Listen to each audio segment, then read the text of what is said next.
He's the man with the most famous clipboard in the business. Dennis Norden chats to Alan Titchmarsh later, and there's music from Randy Crawford. That's at 3. Now though, the headlines with Lucy Meacock.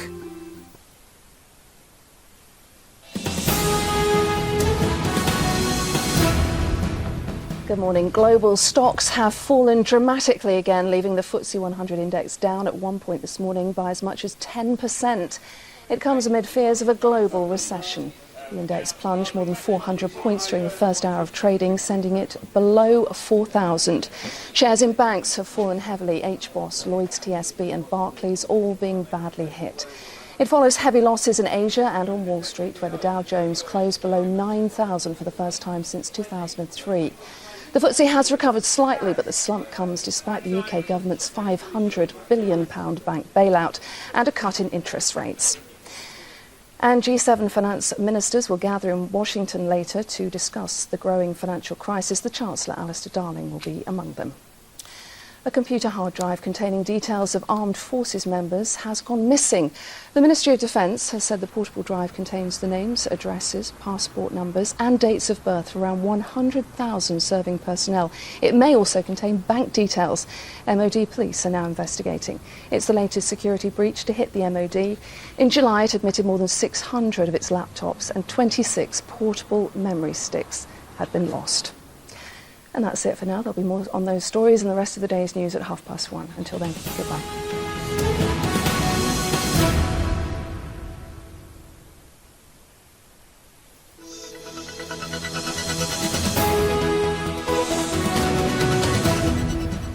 Hello again. Now the main stories in London.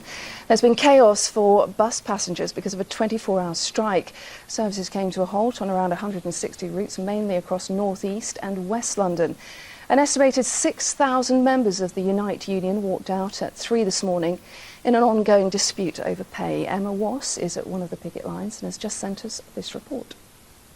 The strike started at 3 a.m. this morning, causing travel chaos for thousands of commuters getting to work this morning. It's estimated that 5,000 Metro Line and First bus drivers have walked out over the pay dispute. Essentially, what Unite Union wants is for all its bus drivers to be paid the same wage, irrespective of the bus company they work for.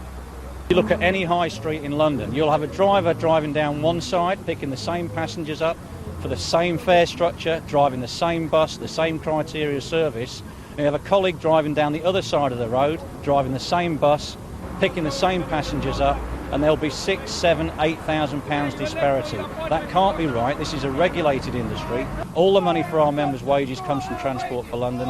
Therefore, we're saying very clearly to TfL, to the employers, and indeed to the Mayor of London, who is now the Chair of Transport for London, let's get serious and let's pay all bus drivers the wage that they deserve. Yes.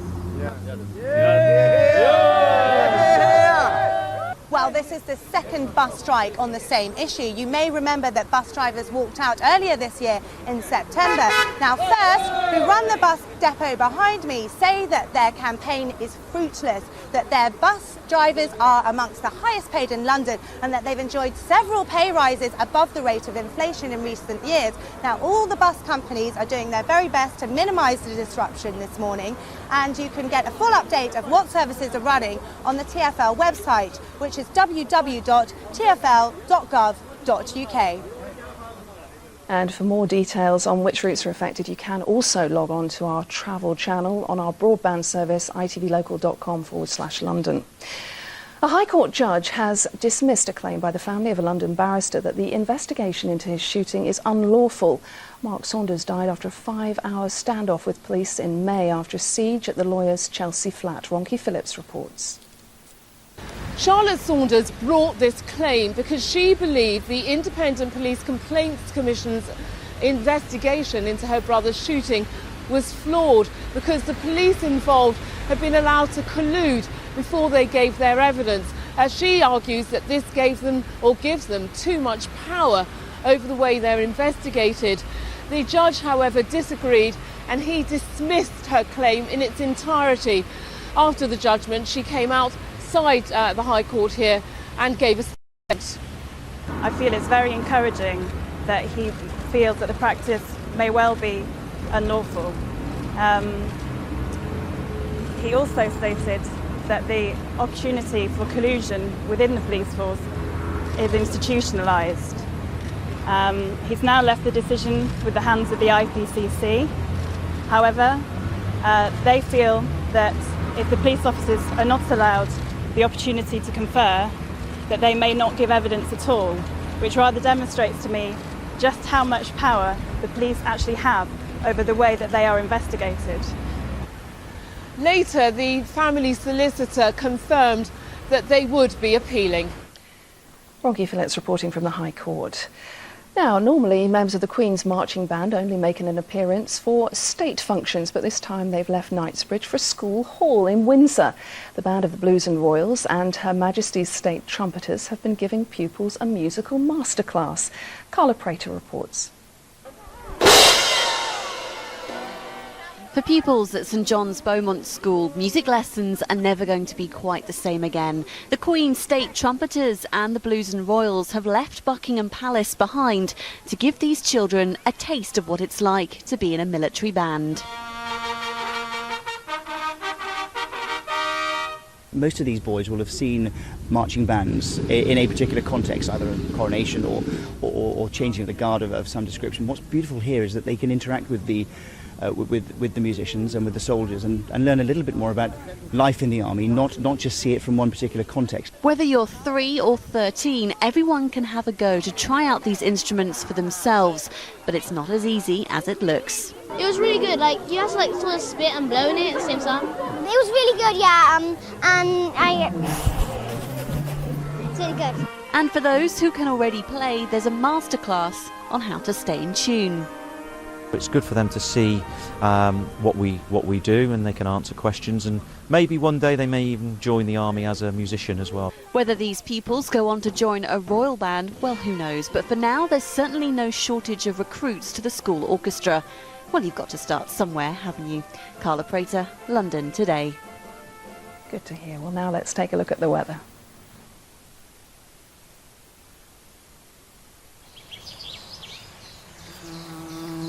ITV London weekday weather, sponsored by Yo Valley Organic, a breath of fresh air from the country.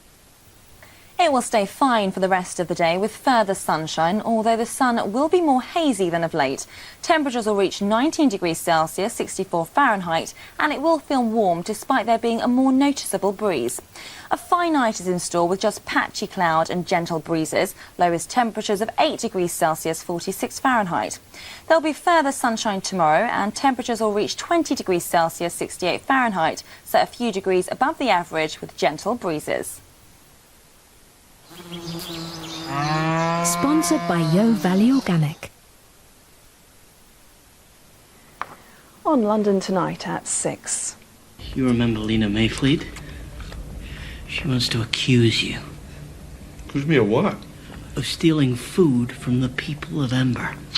Bill Murray's latest film, City of Ember, hits the big screen this weekend, but is the futuristic fantasy worth a trip to the cinema? Movie expert James King gives his verdict. What's that box? And that's it from me for this morning. Alistair's here at 5 to 2, straight after the national news, but now it's back to This Morning. Goodbye.